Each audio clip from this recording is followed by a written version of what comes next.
mulher minha, quando eu quero, não tem disposição. Se tá com dor de dente, vá no dentista e conserte. Vá pro quarto e se prepare. Eu vou lhe usar. Eu fico mais tranquila quando tu casar, Malvina. Pra levar a vida que a senhora leva, amanhã. Se Deus quiser. Não fique preocupado não, Coronel Melk. Eu sei colocar reis numa égua. Até nas mais bravas. Égua? O homem tem que se aliviar, sabe não? Mas não faço nada que tire minha honra. Qual é o teu segredo, Iracema? Eu faço por trás. O que importa é continuar virgem. Senhoras e senhores, sejam muito bem-vindos a esse canal. Espero que os senhores estejam muito bem. Então, nesse vídeo aqui, eu quero trabalhar com os senhores a seguinte questão. É uma questão fundamental. Será que os tempos idos são melhores do que os tempos atuais? Ou será que os tempos atuais são melhores do que os tempos idos? É claro que é uma pergunta extremamente genérica e vaga, e por isso eu vou especificamente me ater ao nosso Brasil do final do século XIX e início do século XX, e mais especificamente ainda eu vou falar a respeito da questão de relacionamento, de família, como é que funcionava. E para tanto, eu vou me valer de um clássico já da internet aí do mundo dos cortes, que é a novela Gabriela, na sua refilmagem de 2012, tá? Depois eu vou falar um pouquinho sobre a novela. Nós vamos analisar 4 personagens aqui dessa novela, tá? Jesuíno, que já se tornou um clássico aí dos cortes na internet com a sua célebre frase: Vá pro quarto e se prepare. Eu vou lhe usar. Vou falar sobre a Malvina, vou falar também sobre a Iracema, que foi a segunda esposa do Jesuíno, e vou falar sobre a própria Sinhazinha. Poderia analisar outros personagens, mas eu quero só utilizar, tá, esses personagens e a própria novela como um exemplo dessa questão fundamental, meu filho. A essa altura aí, você que já chegou depois dos 20 e poucos anos, você já tem que ter isso consolidado na sua mente. É fundamental que você questione o seguinte, meu filho, você tem que questionar qual é a origem dos princípios, dos valores e dos hábitos que guiam a minha vida, guiam a minha existência e, mais do que isso, que conduzem a sociedade. É fundamental, meu filho, que a essa altura da sua vida você precisa ter feito essa pergunta e precisa tê-la respondido de modo minimamente satisfatório, porque senão você corre o sério risco de ter uma vida vazia, uma vida sem sentido e levado por aí por qualquer tipo de evento de doutrina, como nos dizem as escrituras. Então eu vou fazer essa análise com você. É fundamental que você se pergunte qual é a origem. Será que esses valores sempre existiram? Ou será que eles foram criados na minha geração? Ou será que esses princípios, esses valores, esses hábitos sempre existiram? E se eles sempre existiram, por que é que eles existem até hoje? Por que é que eles são praticados? Por que é que nunca mudaram, né? Então é fundamental que você faça esse questionamento, esse exercício cartesiano. Não é o que o Descartes propõe lá no Discurso do Método? Quando ele fala, olha, eu fui duvidando de tudo, até que chegou um momento que de uma coisa eu não poderia duvidar. Nos diz lá o Descartes, né? E ele não poderia duvidar do quê? Do próprio pensamento, porque para duvidar ele utilizava o pensamento. Aí vem a célebre frase dele, né? Cogito ergo sum, ou penso logo existo. Então, é fundamental, meu filho, isso aí é uma coisa básica que você tem que fazer, porque senão você vai aceitando as coisas sem saber a origem, sem saber o porquê, e é exatamente por isso que parte de um discurso hoje do movimento feminista, na minha leitura, acho que toda feminista pensa assim, tá? Mas esse pensamento acaba influenciando muito a sociedade em geral, homens e mulheres, no seguinte sentido, dentro do que a gente está tratando nesse vídeo aqui, tá? Que é o que a gente vai analisar, se era melhor ou pior antigamente. As mulheres antigamente eram todas oprimidas, elas sofriam, a sociedade era injusta com as mulheres, agora elas foram libertas, agora elas estão felizes, etc, etc. Então, na minha leitura, isso é uma falácia, e eu vou explicar o porquê, analisando essas personagens da novela, o porquê que isso realmente é uma falácia. Agora, é impressionante, porque existem pessoas hoje que usam certas premissas, elas nem pensam qual que é a origem. Será que sempre foi assim? Será que não teve algum momento da história em que a leitura era diferente disso? Então, você tem que entender, meu filho, que você já chegou no mundo cercado de princípios, valores e hábitos que lhes foram impostos, muitos deles, sem que você tivesse a mínima noção do porquê. Então é sobre isso que você tem que pensar. E isso que eu vou falar aqui especificamente, sobre essa questão de relacionamentos e costumes da época, focando um ponto muito pequeno da nossa história aqui, isso vale para tudo na sua vida, para a sua vida religiosa, para a sua vida profissional, para a sua vida de relacionamentos. Sempre questione tudo, a origem dos valores, dos princípios e dos hábitos. Enfim, então falando um pouco sobre a novela Gabriela, né? A novela Gabriela foi uma refilmagem que a Rede Globo fez em 2012 de uma outra versão que, salvo o melhor juízo, era de 1975, que, por sua vez, havia sido baseada em um livro do Jorge Amado, que é Gabriela, Cravo e Canela. A Gabriela é a protagonista. Eu confesso que eu nunca li o livro, tá? Já ouvi falar muito a respeito do livro, conheço uma síntese, né, um resumo do livro, mas nunca li o livro em si. Então, teria sido baseada nessa obra do Jorge Amado. O Jorge Amado, que era um cara com tendências progressistas, e a versão do livro e a versão de 1975 da novela não é tão radicalmente estereotipada como a versão de 2012. Porque a versão de 2012 pega o conservadorismo da sua forma mais estereotipada. Então são aqueles coronéis brutos e estúpidos, todos frequentam lá o Bataclan, que era uma espécie de, enfim, casa das primas coletiva. Enfim, então eles vão estereotipar o máximo possível. Eram homens violentos, agressivos com suas mulheres, as mulheres eram todas retraídas, as mulheres eram todas oprimidas, e etc, etc. Uma das personagens, inclusive, que a gente vai analisar aqui, que é a Malvina, se insurge contra isso.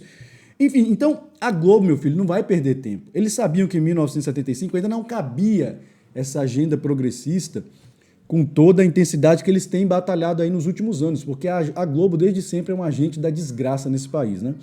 Então eles estereotiparam o máximo possível para quê? Para reforçar essa ideia feminista de que todas as mulheres eram oprimidas no passado e todos os homens aprontavam, que todos os homens traíam e etc, etc, etc.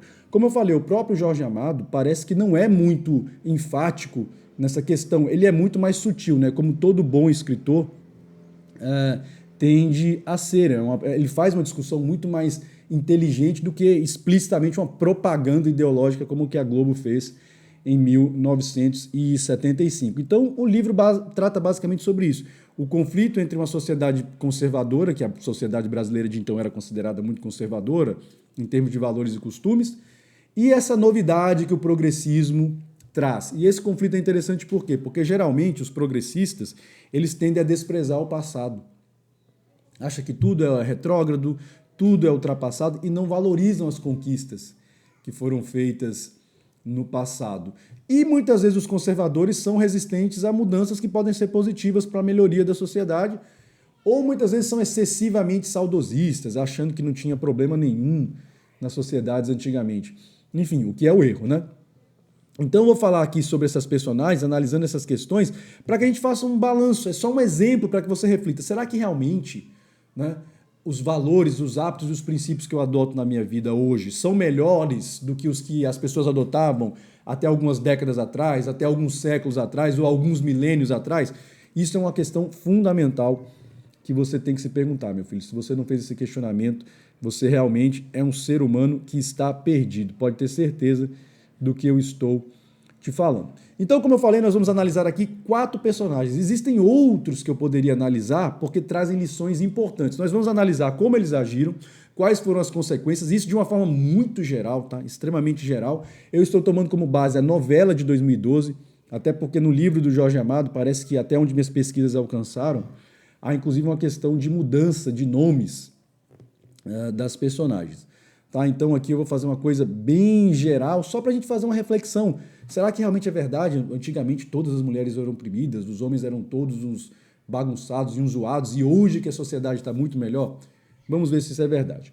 Então eu começo citando aqui o Coronel Jesuíno, que é, sem dúvida alguma, a personagem mais conhecida, pelo menos aqui no mundo dos cortes nas redes sociais, com a sua célebre frase, né? Se prepare que eu vou lhe usar. Era assim que ele se reportava à sua mulher ou se dirigia à sua mulher quando desejava ter contato íntimo com ela, não o exercício das atividades conjugais.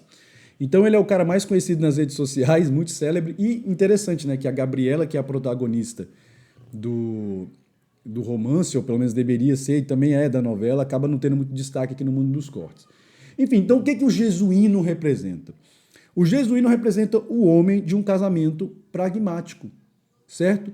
Um homem que tem noção do papel masculino na sociedade e exige o débito conjugal de sua esposa. Ele não liga para o romantismo. Vá se arrumar. Hoje eu quero de novo. Meu marido me perdoe, mas eu tô com uma dorzinha no dente, lá no fundo. Eu fiquei indisposta. Mulher minha, quando eu quero, não tem disposição. Se tá com dor de dente, vá no dentista e conserte. Vá pro quarto e se prepare. Eu vou lhe usar. Sim, senhor. Agora que estamos de compromisso, tu não vai mais pra escola. Coronel, eu já tô quase me formando professora. Mulher minha não precisa estudar. Aliás, é melhor que não estude mesmo, pra não pensar bestagem. Mulher não casa pra ser feliz. Casa é pra obedecer o marido.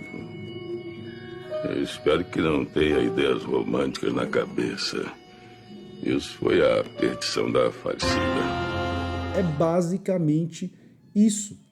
Então o jesuíno, claro, tem o defeito terrível de ser um cara estúpido, de ser um típico coronel, né? Conforme a descrição que os historiadores dão desse tipo de pessoa, que tinha muito poder político, muito poder social, enfim, donos de terras, né? Enfim. Então, ele é um cara estúpido, sem dúvida alguma. Não tem como justificar o tratamento que ele dava à esposa dele. Isso é incompatível com aquilo que as escrituras determinam ao marido, que deve amar a esposa, assim como Yeshua HaMashiach amou a congregação.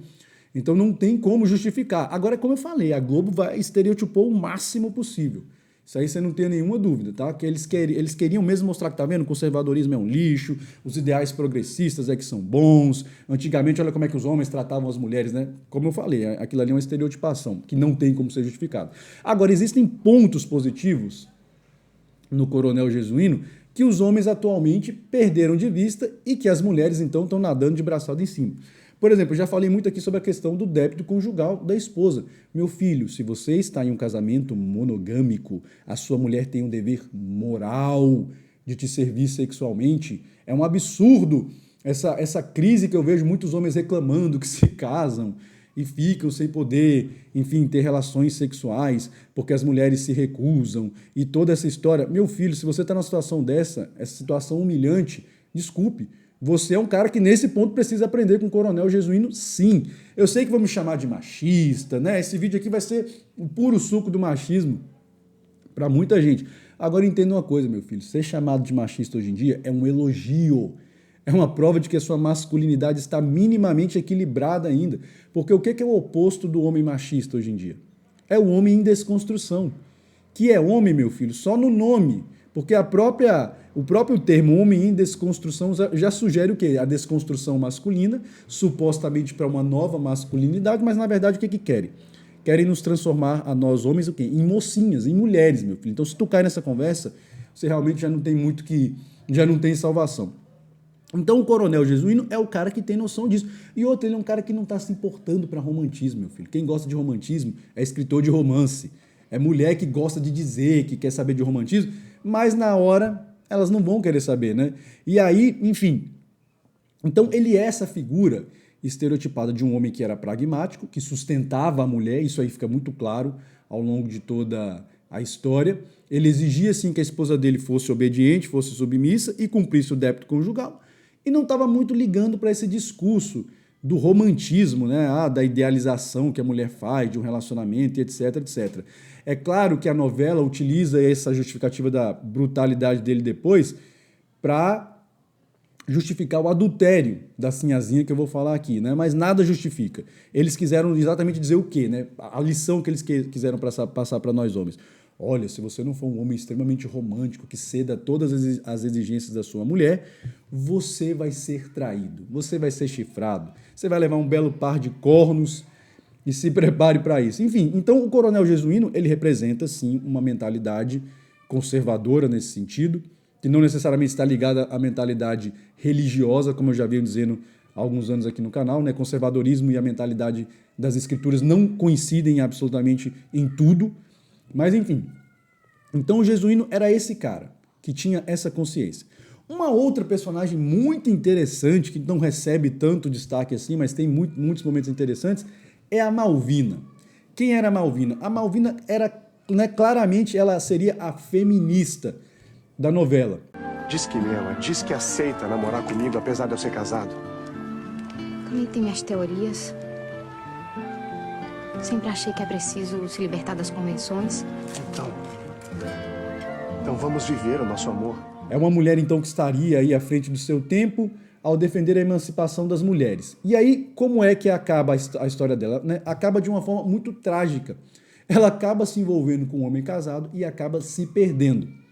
Então vejam, Jorge Amado já estava metendo a letra aqui, mesmo sendo um cara considerado progressista, para as mulheres que são muito para frente, muito moderninhas, que querem muita inovação, acabam tomando na rabiola, me perdoem a expressão, porque é isso que acontece com a Malvina. Vejam, numa sociedade extremamente conservadora, onde a virgindade ainda era fundamental, era um valor de honra para a mulher, ela vai e entrega essa virgindade para um picareta, né? Um cara que era casado e parece que logrou lá a pobre e acabou tirando então essa honra, né? essa coisa dela que enfim, era uma honra para as mulheres na época, e entregou para qualquer um e se perdeu na vida. E aí o pai ainda foi tentar arranjar um casamento, que é uma coisa a respeito da qual eu vou falar aqui logo em seguida, que eu sei que vai gerar muita polêmica, mas é um assunto que eu vou falar muito esse ano aqui no canal, sobre casamento arranjado, porque, meu filho, nós vamos precisar voltar a esse período de casamento arranjado. Se você que é pai de menino não quiser casar teu filho com a menina que é do job, e se você que é pai de menina não quiser casar tua filha com um menino, com um homem que vai ser mais menina do que ela, nós vamos precisar começar a falar de casamento arranjado aqui nesse canal, até porque eu, enfim, escrevi sobre isso no livro e vou começar a falar sobre isso aqui no canal também, tá? Nós vamos começar a formar comunidades de pais, de meninos e meninas que queiram participar de casamentos arranjados. Eu sei que muita gente vai dizer que isso é um absurdo, mas enfim, absurdo, meu filho, é tu viver numa sociedade que tem mais de 12 milhões de mães solteiras. Isso sim é que é absurdo. Mas enfim, então a Malvina representa essa mulher avançada, que defende os ideais de libertação e emancipação da mulher e acaba se envolvendo com um homem, enfim, que destrói a vida dela ali, né? Então, ou seja, mesmo Jorge Amado sendo um progressista, já estava metendo a letra na mulherada que quer sair muito pra frente, que não tem problema eu ter o meu OnlyFans, que eu ser do job, etc, etc. Isso é bobagem, os conservadores estão errados. Uma outra personagem que eu quero mencionar aqui é a própria Sinhazinha, que é a mulher do coronel Jesuíno, que era uma mulher muito recatada, uma mulher religiosa, né, submissa ao marido, mas que acaba tendo muitos delírios românticos e, por fim, acaba tendo um caso extraconjugal e morre junto com o amante, né? O Jesuíno vai lá numa cena clássica e trágica e acaba executando ela e o amante dela.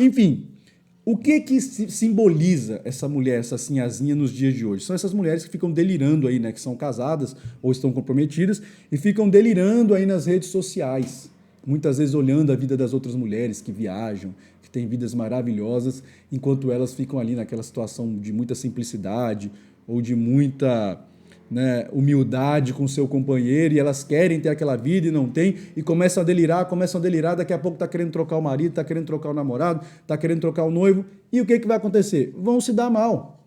É claro que no caso do Jesuíno, né, ele praticou aquilo que no direito era chamado de crime em defesa da honra, né, que recentemente o Supremo Tribunal até proibiu que fosse utilizada como tese de defesa, o que eu acho um erro, né, no tribunal do júri. Porque, enfim, é uma inconstitucionalidade, porque a Constituição deixa muito claro que a decisão do júri é soberana, eles decidem com base no que eles quiserem. Mas o Supremo disse que isso era uma tese muito machista, etc., e acabou proibindo. Enfim, o fato é que nada justifica a traição da Sinhazinha. A novela quer dar a entender que ela traiu porque o marido era muito bruto, o marido era muito estúpido. Não, eu já venho falando isso aqui há anos no canal. Seja a traição do homem, seja a traição da mulher. Nada justifica uma traição. O traidor é sempre alguém sem caráter, alguém que não tem justificativa alguma. Não significa que o cônjuge não pudesse estar tendo comportamentos errados ou comportamentos que precisariam ser melhorados. Agora, uma coisa não tem relação com a outra. Quem tem caráter não vai trair e ponto final. Não interessa se a tua mulher é assim ou dessa forma, se o teu marido é assim ou dessa forma. Quem tem caráter não trai. Ponto final. E a última personagem que eu quero analisar com vocês aqui, antes de fazer alguns questionamentos sobre comparações entre essa sociedade que funcionava assim e a nossa sociedade, é a Iracema, que foi a segunda esposa do Coronel Jesuíno e tem algumas peculiaridades bastante interessantes. Quem é a Iracema? A Iracema seria a famosa santinha do pau oco. O homem tem que se aliviar, sabe não? Mas não faço nada que tire minha honra. Qual é o teu segredo, Iracema? Eu faço por trás. O que importa é continuar virgem. Penso. Sou moça de família. Eu sei. Eu sei que tu é moça de família. Mas eu tô que não me aguento. Não me fure.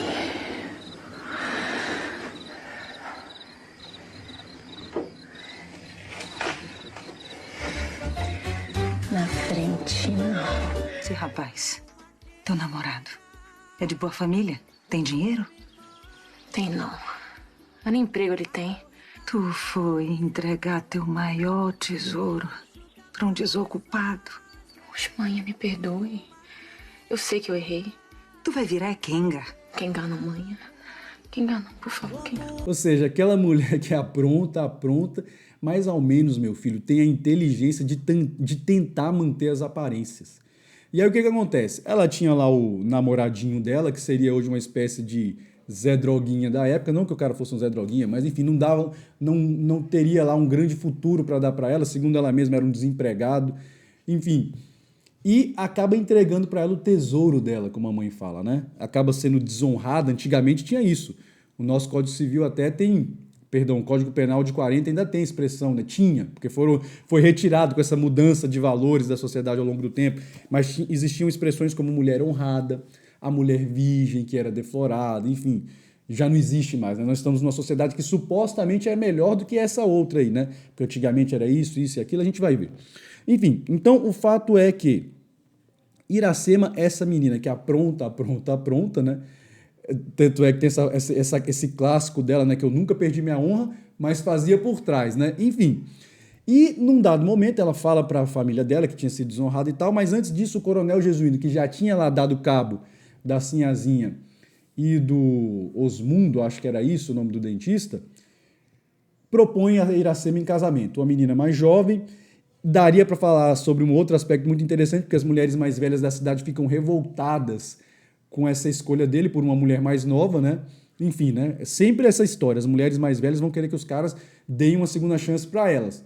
Mas nem sempre isso é possível, né? Enfim. E Iracema acaba sendo salva por quê? Porque o pai dela aceita um casamento arranjado com o Coronel Jesuíno. Simples assim. Por quê? Porque ela já havia perdido lá o tesouro dela. E a única forma de se salvar, meu filho e minha filha, foi tendo um casamento arranjado. O Coronel Jesuíno, obviamente, não sabia que ela tinha perdido a virgindade dela. Ele dá um recado muito claro para ela, até enfático, né, dizendo que se na noite lá principal ela não sangrasse, ela teria o mesmo fim da Sinhazinha.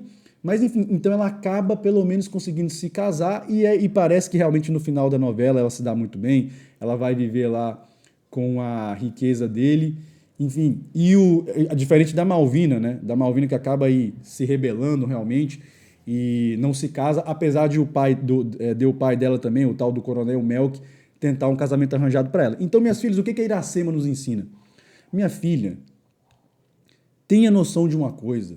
Ainda que você seja uma degenerada, né? O que não é correto, é pecado, é algo errado, não tenha orgulho disso. Tem menina hoje que tem orgulho de ir para as redes sociais, ficar falando que faz e acontece, e tem OnlyFans e não sei o quê, ou que fica com todo mundo e que já experimentou não sei quantas coisas. Minha filha, deixa eu falar uma coisa, esse aspecto não mudou não, tá? A não ser o feminista e o homem em desconstrução, um homem que tem honra, um homem que tem dignidade, não vai querer se envolver com uma mulher assim. Naquela época a mulher nem se casava, a mulher se perdia, virava Kenga, né? Como a própria Iracema implorou para a mãe dela, não, mãe, Kenga não, por favor. Porque era esse o destino de uma mulher que era desonrada. Agora as mulheres hoje parecem que têm prazer, né? As mulheres parecem que têm prazer de mostrar e ostentar a própria desonra, a própria promiscuidade. Então Iracema pelo menos era espertinha, né? É claro que se deu bem por causa do casamento arranjado. Agora hoje, não, as meninas parecem que têm orgulho, prazer de ostentar a sua própria promiscuidade, a sua própria desonra. E vejam, como eu falei, sempre vai ter um trouxa, como o coronel Jesuíno, coitado, acabou sendo o trouxa da história, para assumir. Agora, um homem honrado, um homem digno, jamais assumiria. O próprio coronel Jesuíno jamais teria assumido se, enfim, ele soubesse que a menina não era virgem, né? A menina ia se perder mesmo. Que foi o que aconteceu com a Malvina, né? A gente viu aí, o pai dela diz, olha, homem rico nenhum vai querer casar com você agora, já que você se perdeu. E o cara era rico. Né? Então, essa era, senhores, muito por alto a sociedade daquela época representada nessa novela. Mas é claro que o Brasil tinha, sim, esses valores e eles eram refletidos, por exemplo, no Código Civil de 1916, como eu falei, no Código Penal de 1940. Agora, eu quero que a gente reflita um pouco, né? Eu vou fazer mais perguntas do que tirar conclusões aqui e vou, claro, dar o meu posicionamento, mas eu quero que a gente reflita. Analisando todas essas questões que eu coloquei aqui nesse vídeo, né? Vamos fazer uma comparação entre a sociedade de então e a sociedade de agora, para novamente voltarmos àquela questão que eu coloquei no início. Será que realmente o passado é sempre pior do que o presente, como querem dizer os progressistas? Ou será que também, né, o presente é horrível e não tem nada de útil, como dizem os conservadores? Ou não que os conservadores digam isso, né? Mas eu estou estereotipando aqui também. O conservadorismo não tem nada a ver com isso. O conservadorismo tem mais a ver com a proteção de valores básicos, né? Propriedade privada, enfim, costumes também. O Burke defende isso no livro dele. Mas, enfim, os bons costumes. O que eu quero é que a gente faça algumas reflexões aqui interessantes, tá? Contrastando as sociedades, tivemos uma melhora ou uma piora? Lembra que eu estou fazendo um recorte muito específico, eu estou falando sobre a questão de relacionamentos em um período da história do Brasil que reflete, sim, alguns valores que tem muito mais tempo, né?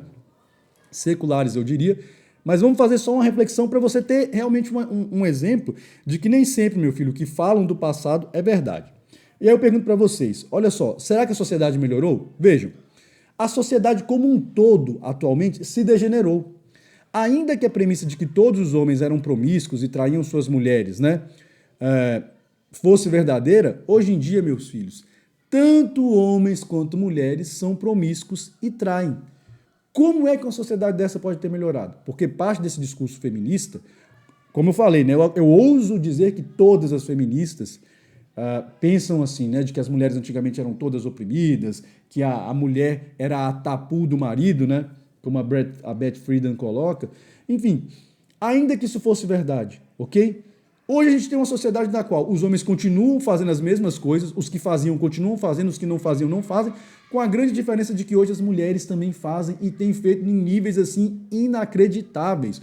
Ou seja, antigamente você tinha um segmento da sociedade que era promíscuo, teoricamente, né? Supostamente, os homens, e você tinha um segmento que era honrado, digno, que eram as mulheres, e as crianças, né, que acabavam sendo influenciadas pelas mães dentro de casa.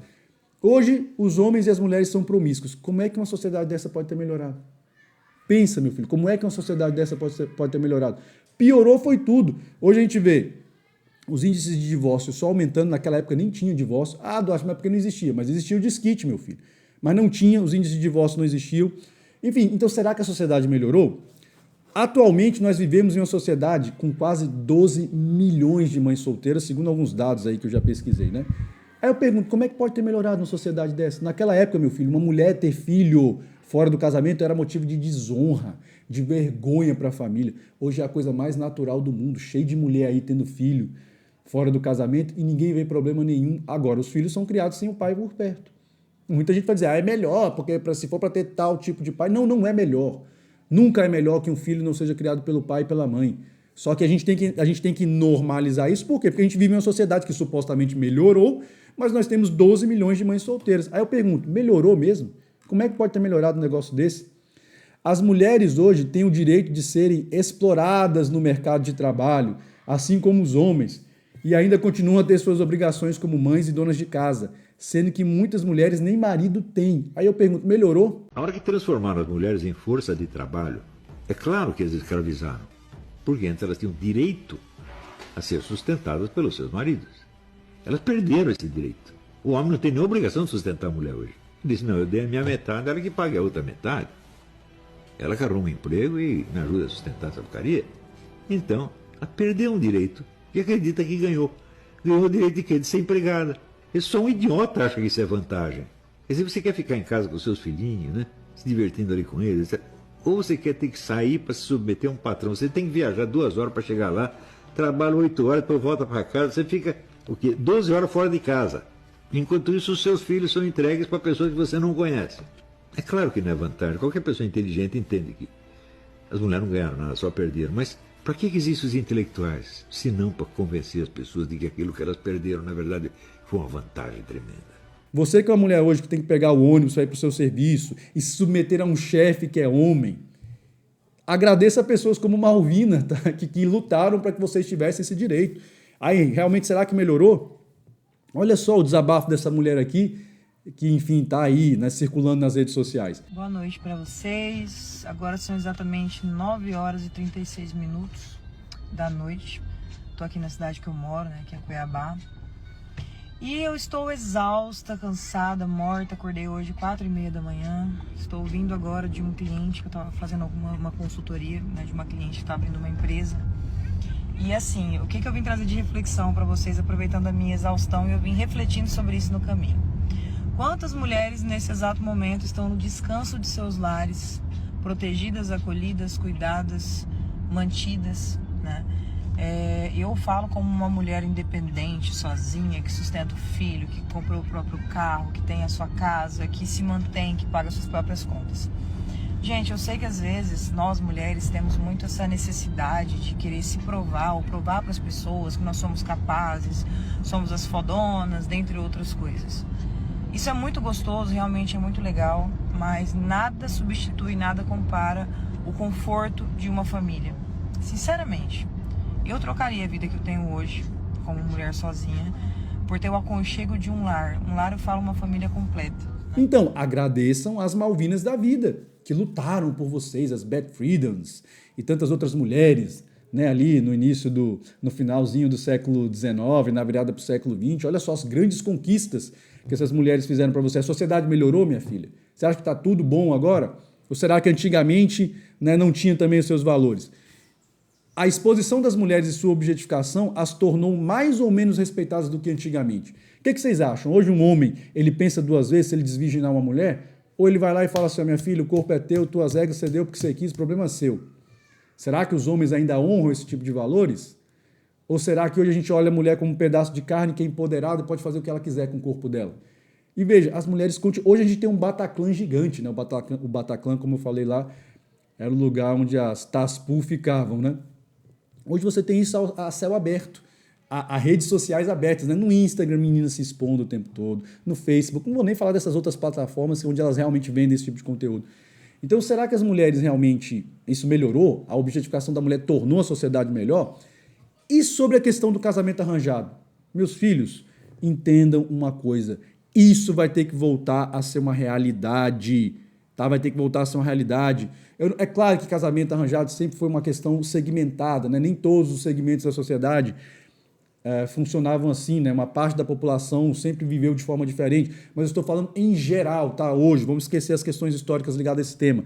Nós vamos ter que ressignificá-lo atualmente, a questão de casamentos arranjados. É isso, eu sei que para muita gente essa conversa é absurda, mas tem dado certo o casamento no qual as pessoas... É claro que a gente também está falando aqui de uma mudança até na idade das pessoas também, né? Hoje as pessoas se casam mais tarde, enfim. Mas naquela época, meu filho, onde uma menina se casava com 16, 17 anos e um homem com 20, 21 anos, será que a influência dos pais não era decisiva realmente para que a coisa desse certo ou desse errado? Mais do que isso, será que nós que somos uma geração que supostamente tem total liberdade para escolher, tem dado certo? Ou será que o fracasso retumbante dos casamentos tem mostrado que esse modelo realmente não é o ideal. Então, como eu falei, nós vamos começar a falar sobre comunidades patrimessiânicas, onde o casamento arranjado é uma realidade, meu filho. Como eu falei, se você não quiser que teu filho, homem, né, se case com a menina do job, ou com uma menina aí que já perdeu a honra quando ela ainda era adolescente, tu vai ter que começar a pensar sobre isso. Se você que é pai de uma menina não quer que a tua filha se case com um menino que vai ser menos homem, que vai ser mais moça do que ela, um cara que não vai fazer absolutamente nada, que não vai ter iniciativa nenhuma, que vai ser um homem em desconstrução, um Fiuk da vida, você vai ter que começar a pensar sobre isso, meu filho. O patriarca vai ter que começar a pensar sobre isso. E nós vamos falar sobre isso. Porque aqui esse canal não é um canal de homens em desconstrução, né? Esse canal aqui, como eu falei, nós temos dado ênfase esse ano na construção da arca, muito mais do que em falar do dilúvio, embora eu tenha falado um pouco sobre o dilúvio aqui nesse vídeo. Então vejam, tenham em mente o que eu falei no início, meu filho. Questionem os princípios, os valores e os hábitos que chegam até vocês. Será que realmente eles são bons, são ruins? Por que sempre tem sido assim? Ou por que mudou? Se sempre tinha sido de uma forma, agora mudou? É uma coisa da minha geração? Será que isso melhorou? Será que isso piorou? Vocês, mulheres, respondam. Onde vocês acham que as mulheres eram mais protegidas? Antigamente ou agora? Né? Esse é um dilema. Enfim, é um dilema que as pessoas vão ter que aprender a lidar com ele. Tá bom? Se você ainda não assistiu o curta-metragem mais recente aqui do canal, assista. Pacto de Pai e Filha, nós tivemos que mudar o nome aí por conta de alguns problemas. Já estou fazendo a diagramação do segundo livro, porque eu quero publicar 2 livros ao mesmo tempo. E aí nós vamos conversando, tá? Mas no Patriarcado Messiânico, a Red Pill das Red Pills, que é o título de um dos livros, eu falo sobre questões, dentre outras, casamento arranjado. É uma realidade que vai ter que voltar à nossa sociedade. Afinal de contas, como eu sempre digo aqui nesse canal, o movimento de uma única peça pode definir o jogo inteiro. Até a próxima e que o Eterno nos dê sabedoria.